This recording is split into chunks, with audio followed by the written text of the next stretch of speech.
పట్టణానికి చెందిన ట్రాన్స్జెండర్ దండు సారిక ఆహ్వానం మేరకు ఇల్లెందుకు విచ్చేసిన డి షో విన్నర్ జానులిరికి ఘన స్వాగతం పలికిన అభిమానులు అనంతరం పట్టణంలోని పురవీధుల గుండా ఊరేగిస్తూ ఆర్ఆర్ కాలనీలోని దండు సారయ్య ఇంటి వద్ద ఏర్పాటు చేసిన సన్మాన కార్యక్రమంలో పాల్గొన్న జానులిరిని మున్సిపల్ మాజీ వైస్ చైర్మన్ మడత వెంకట్ గౌడ్ సారహ్యలు షాల్వెల్ కప్పి జ్ఞాపికతో జానులిరిని ఘనంగా సన్మానించారు. ఈ సందర్భంగా వారు మాట్లాడుతూ జానులిరి డ్యాన్స్ పై ఉన్న మక్కువతో చిన్ననాటి నుండి ఎన్నో ఒడిదుడుకులు అవమానాలు భరించిందని, అయినప్పటికీ ధైర్యంతో డ్యాన్స్ పై మక్కువతో డ్యాన్స్ లో తన సత్తా చాటి డి విజేతగా నిలిచిందని అన్నారు. ఈ సందర్భంగా జానులిరి మాట్లాడుతూ దండు సారిక ఆధ్వర్యంలో కళాకారులను ప్రోత్సహించడం సన్మానించ గొప్ప విషయమని, కళ ఎవరి సొత్తు కాదని, ఎవరైనా సాధించాలనే లక్ష్యం ముందు అన్ని దిగదింపుడే అని ఆమె అన్నారు. ఈ సన్మాన కార్యక్రమంలో జానులిరి తల్లిదండ్రులు, అభిమానులు అధిక సంఖ్యలో పాల్గొన్నారు.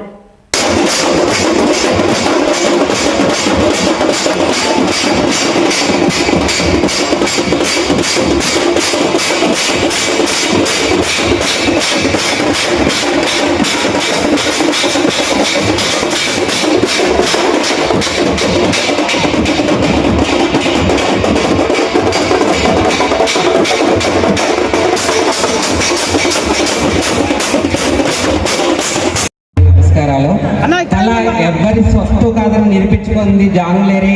మై సిస్టర్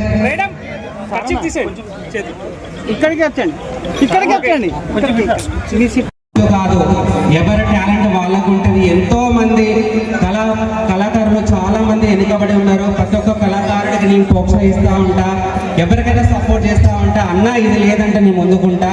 అలాంటి జాను నాకు దేవుడు పరిచయం చేసింది. జానులిరి నేను ఎప్పుడు మర్చిపోను. నాకు 2 చెల్లెళ్ళు, జానుతో 3 చెల్లెలని చెప్తున్నా ఈరోజు.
నా కోసం మీరందరూ నిజంగా మా గోదావరిలో జరిగింది, బట్ దానికన్నా అక్క చేసింది ఇంకా వేరే.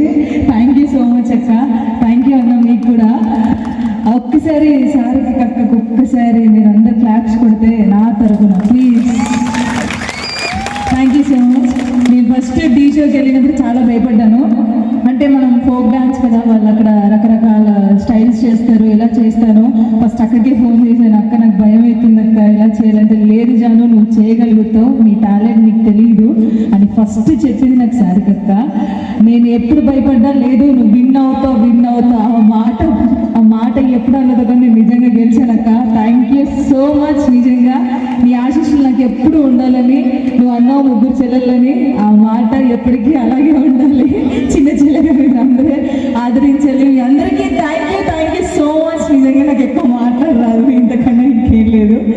ఓకే, అంటే ఒకటే చెప్పగలుగుతాను, ఇక్కడ చాలా మంది చిన్న పిల్లలు ఉన్నారు, అమ్మాయిలు ఉన్నారు, అందరూ ఏం లేదు. మనలో ఏదైనా టాలెంట్ ఉంటే అది కంపల్సరీ చేయాలనుకుంటే చేయాలంటే, ఎవరు ఏమన్నా పట్టించుకోకుండా ఒక గోల్ అనుకున్నామంటే దాని ముందు మనం సాగిపోతూనే ఉండాలి కానీ ఆగిపోకూడదు. ఆగిపోయిందంటే ఇంకా నిన్ను నువ్వు నమ్ముకోవాలి ఫస్ట్. ఎవరిని నమ్ముకోకుండా ఎన్ని అడ్డంకులు వచ్చినా చివరికి కంపల్సరీ మన డ్రీమ్ మనం చేరుకుంటాం. సో డ్రీమ్ ఫుల్ చేయాలంటే మనని మనం నమ్ముకోవాలి, ధైర్యంగా ఉండాలి. Thank you so much. ప్రజలకి కొన్ని సంవత్సరాల నుంచి కొన్ని మిస్ అయినటువంటి సందర్భంగా